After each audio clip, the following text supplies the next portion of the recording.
जय हिंद दोस्तों। चलिए आज जानते हैं बीसीसीआई के नए अध्यक्ष मिथुन मनहास के बारे में। बीसीसीआई नाम तो सुना ही होगा, भारतीय क्रिकेट कंट्रोल बोर्ड। ये सिर्फ भारत का ही नहीं बल्कि दुनिया का सबसे अमीर, सबसे पावरफुल क्रिकेट बोर्ड है।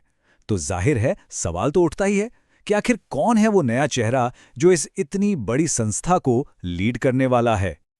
तो चलिए ज्यादा सस्पेंस नहीं रखते हैं और सीधा इस बड़ी खबर पर आते हैं। तो ये नाम है मिथुन मनहास। इन्हें बीसीसीआई का 37वां प्रेसिडेंट चुना गया है। और कमाल की बात तो ये है कि उन्हें निर्विरोध चुना गया, मतलब अनअपोज्ड। ये अपने आप में दिखाता है कि क्रिकेट की दुनिया में उनका कितना सम्मान और कद है।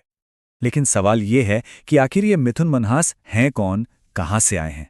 चलिए जरा उनके करियर पर एक नज़र डालते हैं। देखिए, मिथुन मनहास का क्रिकेट से नाता कोई नया नहीं है, बल्कि बहुत ही गहरा और कह सकते हैं मल्टी फैसेटेड रहा है। वो जम्मू कश्मीर के एक ज़बरदस्त रणजी क्रिकेटर रहे हैं। फिर आया आईपीएल का दौर, जहां उन्होंने दिल्ली डेयरडेविल्स और पुणे वॉरियर्स के लिए खेला। और बात यहीं खत्म नहीं होती।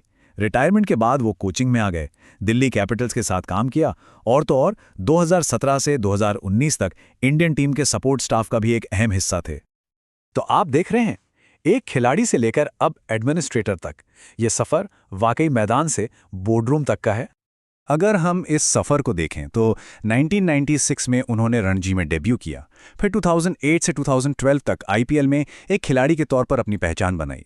इसके बाद 2017 में कोचिंग की दुनिया में एंट्री ली और अब 2025 में बीसीसीआई के अध्यक्ष पद पर।